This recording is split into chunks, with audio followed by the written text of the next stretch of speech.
The Breeders' Cup recap continues, and this time let's talk about the retirement of the 2020 Breeders' Cup Classic winner, Authentic. Yes, the 2020 Kentucky Derby winner, Authentic, who also won the Breeders' Cup Classic. They Connections have announced the retirement after a career of 8 starts, 6 wins, and basically his 2 second-place efforts. He ran second in the Santa Anita Derby. He ran second in the Preakness Stakes to Swiss Skydiver. And he danced all the dances. When you take a look back at his career, he earned over $6 million. He's a 3-time Grade 1 winner. The Haskell Stakes. Then he won the Kentucky Derby, and he closed off his career with the Breeders' Cup Classic win. And when you look at his speed figures, you know, this is a horse really, he got good. He was good early on, but boy, from the Haskell forward, he really just trained really well.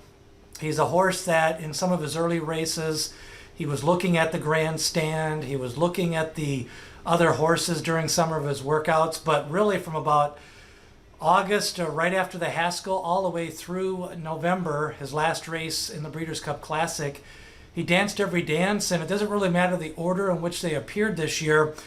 You know, that's a pretty strong resume. When you win the Haskell Stakes, you win the Kentucky Derby, second by a neck in the Preakness after a stretch-long battle, and then you win the Breeders' Cup Classic pretty convincingly, drawing away from a horse that won 3 straight races in Improbable, a 3-time Grade 1 winner. So you have to put Authentic as one of the 2000s better Kentucky Derby winners, even though it was ran in September rather than May. And his Breeders' Cup Classic win was pretty dominating. A lot of people thought this was an impressive field coming into the race. I'm not sure where it ranks historically, but I would put it in the top 25% of all Breeders' Cup Classic races in terms of current form coming into this race.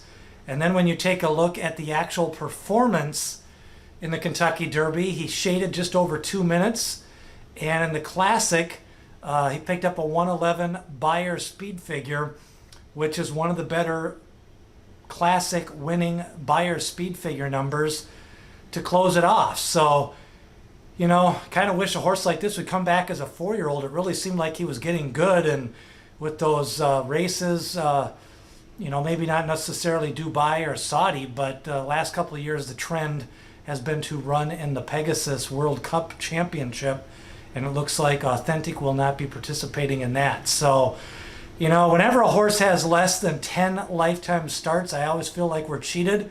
Whenever a horse doesn't run as a 4-year-old, I always feel like we're cheated.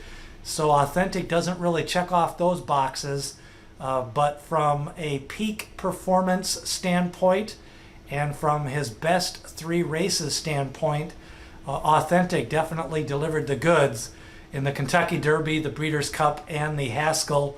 And then when you take his top performance, you've really got it down to maybe a couple of them. The Breeders' Cup Classic, Grade 1, the Kentucky Derby, Grade 1.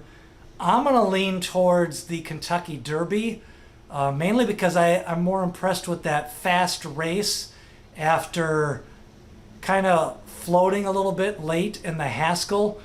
First time going 1.25 miles, 126 pounds, big field, and he got looked in the eye by the Belmont Stakes winner and 'Tis the Law, and then drew off.